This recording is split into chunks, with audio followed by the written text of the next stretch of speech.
Hello friends, welcome to my new video. আজকে আমি রান্না করেছিলাম দেশি কই মাছ দিয়ে মানকসু আর ফুলকপি আর আলু দিয়ে শিং মাছ।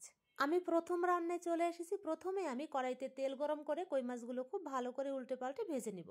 দেশি মানকসু আর দেশি কই মাছ, তো কই মাছটা যদি এভাবে কেটে দেওয়া হয় তাহলে কচুর স্বাদটা অনেক বেড়ে যায়, তাই আমি মাছটা মাঝখান থেকে কেটে দিয়েছি। আর মানকচুগুলো আমি খুব ভালো করে জলে সিদ্ধ করে নিয়েছি। এখন এই কচুর ভিতরে হলুদ গুঁড়া, মরিচ গুঁড়া আর লবণ দিয়ে কিছুক্ষণ হালকা করে ভেজে নিতে হবে। আমি এই কচুটাকে খুব ভালো করে সিদ্ধ করে জল ফেলে দিয়েছি যাতে করে গলা না ধরে। ভালো করে সিদ্ধ করে জল ফেলার কারণে এখন কচুটা রান্না করতে বেশি সময় লাগবে না, কারণ কচু অর্ধেক সিদ্ধ হয়ে গিয়েছে। হলুদ, মরিচ, লবণ খুব ভালো করে নেড়েচেড়ে মিশিয়ে দেওয়ার পরে এখন দিয়ে দেব পরিমাণ মতো গরম জল। জল দিয়ে দেওয়ার পরে কচুটাকে আমি ঢেকে রেখেছিলাম 4 থেকে 5 মিনিট। এরপরে কচুটা সিদ্ধ হয়ে যাওয়ার পরে আমি দিয়ে দিলাম কই মাছ ভাজা। কচু রান্না করার সময় কই মাছ যদি এভাবে আধ ভাঙা করে রান্না করা হয় তাহলে কচুর স্বাদ অনেক বেড়ে যায়। এবং মানকচু রান্না করার সময় আমি খুব বেশি নাড়াচাড়া করি যাতে করে মাছ এবং কচুটা খুব ভালো করে মিশে যায়। আপনারা কে কিভাবে রান্না করেন আমি জানি না, কিন্তু আমি এভাবে রান্না করি আর খেতে কিন্তু খুবই মজা হয়। কচুটা যখন ফাইনালি সিদ্ধ হয়ে যাবে তখন আমি দিয়ে দিলাম জিরা আর এলাচ বাটা।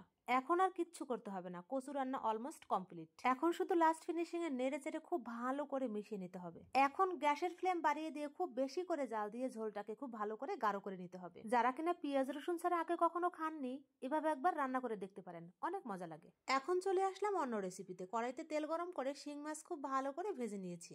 মাছগুলো ভেজে তুলে নেওয়ার পরে আমি ওই একই তেলে দিয়ে দেবো আলু আর ফুলকপি। লবণ, হলুদ আর মরিচ গুঁড়া দিয়ে আমি হালকা করে ফুলকপি আর আলুটা ভেজে নিব। আমি আগেও বলেছি আমি তেল মশলা খুব কম ব্যবহার করার চেষ্টা করি, আর এতে কিন্তু তরকারির স্বাদ খুবই ভালো লাগে।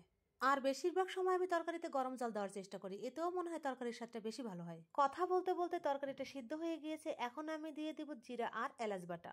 আমি কিন্তু রান্নার ভিতরে তরকারিটা অনেকবার ঢেকে দিয়েছিলাম, যেটা দেখানো হয়নি। আচ্ছা, আপনারা কে কিভাবে রান্না করেন বলুন তো? আপনারা কি এভাবে রান্না করেন আমার মতো? আসলে এক এক এলাকায় এক এক ধরনের রান্না করা হয়। আমার কিন্তু ভিন্ন ভিন্ন এলাকার রান্না টেস্ট করতে দারুণ লাগে। আর শীতকালীন তরকারিগুলো জিওল মাছ মানে শিং মাছ, কই মাছ এগুলো দিয়ে রান্না করলে কিন্তু আমার খুবই ভালো লাগে খেতে। আর এই তো কথা বলতে বলতে আমার রান্না প্রায় কমপ্লিট। এখন আমি দিয়ে দিলাম লাস্ট ফিনিশিং এ ধনিয়া পাতা কুচি। আপনারা অনেকেই আমার ভিডিও দেখেন, কিন্তু কে কোথা থেকে দেখেন আমি জানি না। আমার খুব জানতে ইচ্ছা করে যে আপনারা কে কোথা থেকে আমার ভিডিওগুলো দেখেন। প্লিজ একটা কমেন্টের মাধ্যমে জানিয়ে দিবেন আপনারা কে কোথা থেকে আমার এই ভিডিওটা দেখছেন। এই তো কথা বলতে বলতে আমার রান্না কমপ্লিট। ঝোলও প্রায় শুকিয়ে এসেছে। এখন আমি নেড়ে চেড়ে নামিয়ে পরিবেশন করব।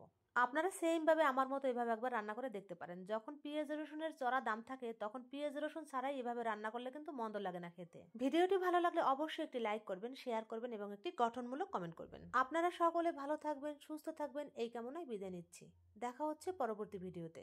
সম্পূর্ণ ভিডিওটি দেখার জন্য আপনাদের সকলকে অনেক ধন্যবাদ।